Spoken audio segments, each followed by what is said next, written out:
नमस्कार, जय हिंद शिक्षक साथियों। अभी का एक बहुत बड़ा अपडेट है। जैसा आप देख रहे हैं कि विशेष शिक्षकों को नहीं मिलेगा सेवानिवृत्ति का लाभ। 2 साल तक सेवा भी होगी टेम्पररी। कब से राज्य कर्मी का वेतन मिलेगा इसका भी कुछ पता नहीं है। पहले से जो है शिक्षक का वेतन भी कम होगा। ये सब बातें मैं क्यों कह रहा हूँ, या सक्षमता 3 को देना चाहिए या नहीं देना चाहिए, है ना। उसके बाद वैसे शिक्षक जिनका हेड टीचर और विशेष शिक्षक दोनों में सिलेक्शन हुआ, उनको क्या करना चाहिए, किसको ज्वाइन करना चाहिए, इन सभी के बारे में इसमें हम वीडियो में डिटेल से चर्चा करने वाले हैं। और इससे पहले भी जब मैंने विशेष शिक्षकों के वेतन के बारे में बात की थी तो उस समय भी मैंने बताया था कि सरकार जो है हमें सेवानिवृत्ति का लाभ नहीं दे रही है, सिर्फ वेतन संरक्षण की बात कही है। तो आप में से बहुत सारे हमारे शिक्षक बंधु थे जिन्होंने कहा कि सेवानिवृत्ति का लाभ मिलेगा। तो ऐसा हो भी सकता, मैं ये नहीं कह सकता हूँ कि सेवानिवृत्ति का लाभ बिल्कुल नहीं मिलेगा, लेकिन ऑफिशियली और शिक्षा विभाग की तरफ से जो बयान हुई है जिसमें सेवानिवृत्ति को निरस्त किया गया है और जिसमें ये भी बातें कही गई हैं कि ये जो आपका सेवा है जिसमें आपको शुरू से नियुक्ति पत्र दी जा रही है, तो नियुक्ति पत्र आपको उसी केस में दी जाती है जब आपकी जिस दिन नियुक्ति पत्र दी जाती है, इसका मतलब है कि उस सेवा में आपकी पहले दिन की काउंटिंग होती है। तो इन सभी के बारे में हम डिटेल से इसमें चर्चा करेंगे। हाँ, ऐसा हो सकता है कि जैसा अभी ट्रांसफर को लेके बातें चल रही थी, सारा चीज हो गया था, लेकिन फिर हमारे माननीय मुख्यमंत्री ने मास्टर स्ट्रोक खेला शिक्षकों के साथ और उनके ऑफिसर द्वारा जो है सारी नीति बनाई जाने के बाद भी विभाग के सारे चीजों को दरकिनार करते हुए मुख्यमंत्री ने क्या किया, स्थानांतरण नीति को रोककर शिक्षकों के नजर में हीरो बन गए। हो सकता है, मैं ऐसा नहीं कह सकता हूँ, बाय द वे हो सकता है कि ये चुनावी का मुद्दा हो और ये ऐसा हो सकता है कि चुनाव से कुछ दिन पहले सेवानिवृत्ति का भी लाभ दे दिया जाए या शिक्षकों की जितनी भी मांगे हैं सबको पूरा कर दिया जाए चुनाव को मद्देनजर रखते हुए, ताकि शिक्षक को कोई और डिमांड पूरी ना करना पड़े। तो ऐसा हो सकता है, लेकिन हम इस वीडियो में इस पूरी चीजों को हम समझेंगे कि आखिर ऐसा कैसे हो सकता है, क्या ये सही है या फिर शिक्षकों को आगे के सक्षमता देना चाहिए नहीं देना चाहिए, इन सभी बारे में। तो चलिए हम बिना किसी देरी के शुरू करते इस वीडियो को। चैनल पर नए होगा तो चैनल को सब्सक्राइब कर लीजिएगा, बेल आइकन को दबा लीजिएगा ताकि कोई भी इंपॉर्टेंट वीडियो डाले तो आपको उसका नोटिफिकेशन पहले जाए और आप उस वीडियो को पहले देखें, उसके इन्फॉर्मेशन को पहले गैदर करें। चलिए, और वीडियो अच्छे लगे तो लाइक करना ना भूलेंगे। जैसा कि पहले हम इस पेपर के इस चीज को आप पढ़िए पहले, अभी आप वीडियो के स्किप मत करिएगा। ऐसा हो सकता है कि आप ये पेपर के कटिंग देखे होंगे, इसके बाद जो मैं इंपॉर्टेंट बातें आपको बताने वाला हूँ इसके बिहाफ पे, उसको आपको देखना जरूरी है। जैसा कि इसमें लिखा गया है ये पेपर का कटिंग है, ऐसा हम मानते हैं कि पेपर के कटिंग को नहीं मानते, लेकिन पेपर वाले भी सब चीज गलत नहीं छापते हैं। क्योंकि आपने भी सुना होगा जब स्थानांतरण नीति को रोका गया था तो उसके अगले दिन मतलब रोकने से कुछ दिन पहले प्रेस कॉन्फ्रेंस किया था शिक्षा मंत्री ने, और उन्होंने साफ साफ बात कही है कि बहुत विसंगतियां थी स्थानांतरण नीति के रूल्स में, तो उसको देखते हुए हमने अभी स्थगित किया है। साथ ही साथ रिपोर्टर ने और भी सवाल किए जिसमें सेवानिवृत्ति की बात की गई, लेकिन उसमें साफ साफ उन्होंने कहा कि जब भी हम नियुक्ति पत्र देते हैं, और चूंकि अभी आप नियोजित शिक्षक थे, राज्य के कर्मी नहीं थे, तो राज्य कर्मी आप जिस दिन से होंगे उस सेवा में उसी दिन से आपको काउंट किया जाएगा। दैट्स मीन कि आपने पिछले कितने सालों से विभाग के लिए क्या काम किया है उसका काउंटिंग नहीं होगा। जिस दिन से आप राज्य कर्मी बनेंगे उसी दिन से आपकी काउंटिंग होगी। तो ये तो बात रही कि सेवानिवृत्ति का लाभ नहीं होगा। दूसरी बात कि विभाग ने ये भी अनाउंस किया कि आपको राज्यकर्मी का वेतन उसी दिन से मिलेगा जिस दिन आप विद्यालय योगदान करेंगे। तो अब एक तरफ है कि ज्वाइनिंग लेटर में लिखा हुआ है कि आप ज्वाइनिंग के अगले एक सप्ताह के अंदर आपको विद्यालय योगदान करना है। दूसरी बात, मुख्यमंत्री जी ने कहा है कि जो शिक्षक जहां है वहीं पे राज्यकर्मी बनेंगे। फिर एक और इसमें बातें आ रही हैं मतलब उसी दिन कही गई कि जो हम शिक्षा विभाग जो है वो अलग से योगदान तिथि का डेट निकालेगी कि आपको इस इतना से इतना के बीच में योगदान करना है। अरे भैया, अभी तक ये नहीं समझ पाए कि अब जब हम जिस विद्यालय में है उसी विद्यालय में राज्यकर्मी बनेंगे, वहां ऑलरेडी हम वर्क कर रहे हैं, करिए रहे हैं वर्क, और आपने नियुक्ति पत्र भी दे दिया। नियुक्ति पत्र पे ये भी लिखा कि हफ्ते के अंदर योगदान करना है। फिर आप जो है अलग से योगदान तिथि निकालने का आपका मकसद क्या है? आपका एक ही मकसद है कि आपको ज्यादा से ज्यादा लेट करना है, ताकि जितना लेट से हम ज्वाइन करेंगे, योगदान तिथि देंगे, उतना जो है वेतन हम पे कम भार पड़ेगा। विभाग जो शिक्षक हैं, अभी शिक्षकों को स्थानांतरित से रोका गया है, तो इसमें बहुत ऐसे शिक्षक हैं जो काफी खुश हैं, उनको योगदान आज करे 4 महीने बाद करे फर्क नहीं पड़ता है। लेकिन बहुत ऐसे शिक्षक थे जो दूर दराज के थे, उसमें आप आजकल में देख रहे होंगे न्यूज की कई शिक्षक आत्महत्या कर लिए हैं ट्रांसफर नीति को स्थगित होने की वजह से। तो ये सब विसंगतियां हैं। और तो इसमें हम पहले इसको पढ़ लेते। इसमें कहा है कि अभ्यर्थियों का डॉक्यूमेंट वेरिफिकेशन नहीं होगा, मतलब शिक्षा जब तक सफल अभ्यर्थी का डॉक्यूमेंट वेरिफिकेशन नहीं होगा, विशेष शिक्षक का नियुक्ति पत्र नहीं मिलेगा। ऐसे में 73 अभ्यर्थियों का विशेष शिक्षक का नियुक्ति पत्र नहीं मिलेगा।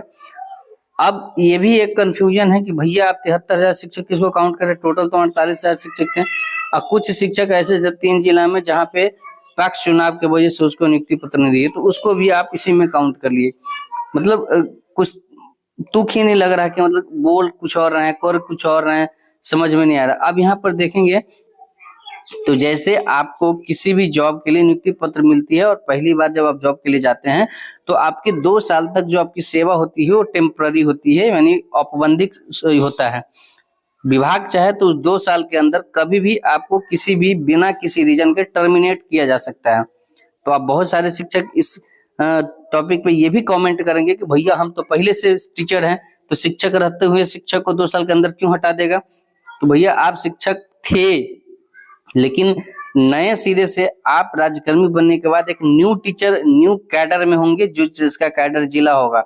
आप नियोजित शिक्षक अब नहीं रहे। एक कैसे होता है कि एसएससी में जॉब कर रहे हैं और जॉब त्याग करके आप बैंकिंग का जॉब कर ले, तो बैंकिंग वालों के लिए आप थोड़ी ना रहेंगे। आपने सही बात है आप शिक्षक थे, लेकिन आप पहले नगर निकाय के शिक्षक थे, पंचायत नगर निकाय के शिक्षक थे, अब आप जिला कैडर के शिक्षक हुए, तो अब आप राज्यकर्मी होंगे, तो आपकी सेवा काउंट की जाएगी योगदान तिथि से। और उस योगदान तिथि से 2 साल के भीतर आपकी जॉब टेम्पररी, कहने को टेम्पररी होता है लेकिन वैसे निकाला नहीं जाता है। यदि आपका बिहेवियर बहुत रूड रहा, बहुत गलत रहा, तो उस केस में विभाग कार्रवाई करने के लिए स्वतंत्र होती है। तो ये प्रोबेशन जो पीरियड है उसी को हम टेम्पररी अवधि कहते हैं, जिस अवधि में जो प्रावधान है वो इन शिक्षकों को नियुक्ति पत्र मिलने के साथ ही लागू होना शुरू हो जाएगा। सुनील कुमार शिक्षा मंत्री जी का ये बयान था।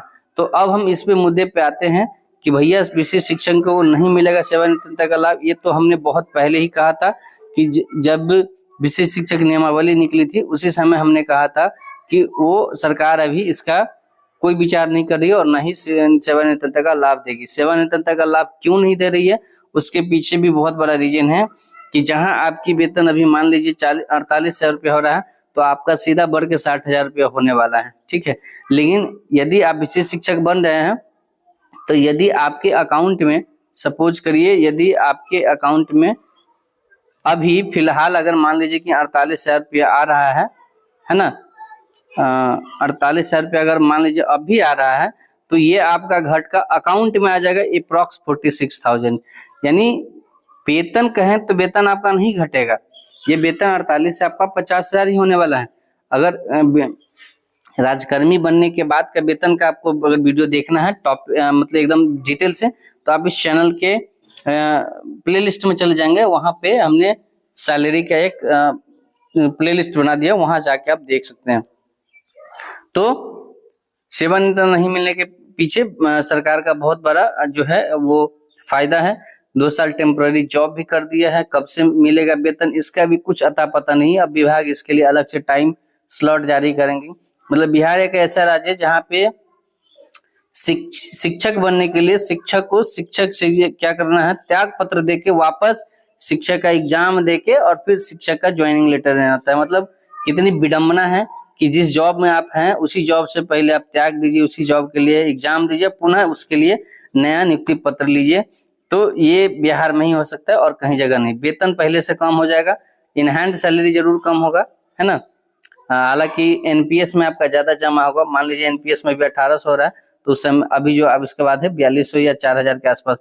सक्षमता देना चाहिए कि नहीं देना चाहिए, ये तो सोचिएगा भी मत कि मत नहीं देना है। आज न कल आपको सक्षमता देना ही देना है, क्योंकि विभाग ने साफ साफ बात कही है कि यदि जो शिक्षक नहीं देते हैं, पांचों सक्षमता होने के बाद भी अगर सक्षमता नहीं देते हैं, तो उसके लिए विभाग अलग कमेटी का गठन करेगा और कमेटी उस पर विचार करेगी। तो भैया विभाग को एक मिनट नहीं लगेगा कि वैसे शिक्षकों को वो कहेंगे कि अब हमें ऐसे शिक्षकों को रखना ही नहीं है जो मतलब परीक्षा पास करके नहीं है। तो ऐसा उनके लिए एक नॉर्मल सी बात है, ठीक है। बाकी विशेष बात तो चुनाव को देखते हुए कुछ भी सरकार डिसीजन ले सकती है, लेकिन आई होप कि सेवानिवृत्तता का लाभ मिले। तो सेवानिवृत्तता का लाभ जो पुराने नियोजित शिक्षक हैं उनका अपना अधिकार है, हक है, तो वो उनको मिलना ही चाहिए। इससे हमने कभी भी डिनाई नहीं किया, लेकिन सच का भी जो है आपको सामना करना पड़ेगा। सच जो है वो सामने है। विभाग चाहती है कि सेवानिवृत्तता का लाभ नहीं दे, है ना। तो आपने जितने साल, अब इसमें क्या होगा, सेवानिवृत्तता का लाभ नहीं देने से होगा क्या ना, सरकार को बहुत तरह से फायदा होना। जैसे एनपीएस के बाद अप्रैल से यूपीएस लागू होने वाला है। तो यूपीएस में क्या होता है ना, यूपीएस में फिक्स है कि भैया आप 25 साल से ऊपर की जॉब करेंगे तो आपके आखिरी जो 1 साल का वेतन होगा उसका पूरा एवरेज निकाल के उसका 50% आपका पेंशन बनेगा। तो और जिनका सेवा मिनिमम 10 साल होगा तो उसको 10 साल का मतलब मिनिमम 10 साल है सेवा, तो उसको 10 साल का जो है पेंशन फिक्स होगा। अब जिनका 10 साल से कम होगा, सपोज करिए कोई 52 साल के होंगे और उसको सेवानिवृत्तता का लाभ नहीं मिलेगा, तो ये 8 साल इनका जॉब रहेगा, इनका तो पेंशन कुछ बनेगा ही नहीं बनेगा। जो भी बनेगा लमसम अमाउंट बनेगा, और लमसम अमाउंट जो है बहुत कम है। यूपीएस और एनपीएस का क्या है वीडियो, उसका भी हमने चैनल पे वीडियो डाला है। हेड और विशिष्ट शिक्षक में अगर कोई भी हमारे शिक्षक साथी जो हेड टीचर और विशिष्ट शिक्षक दोनों क्वालिफाई किए हैं, तो आप आंख मूंद के एचएम को ज्वाइन करिए, हेड मास्टर को या हेड टीचर को ज्वाइन करिए बिना बिंदास, है ना। अदरवाइज तो ये ऑप्शन है ही। और सभी शिक्षक जो भी अलग अलग जिला में है सभी के पास नियुक्ति पत्र मिल ही गया है। तो नियुक्ति पत्र भैया आप ले लिए हैं तो ज्वाइन तो आपको करना ही पड़ेगा, उसके पीछे अब दूसरा कोई रीजन नहीं है। तो यही छोटी सी जानकारी देनी थी।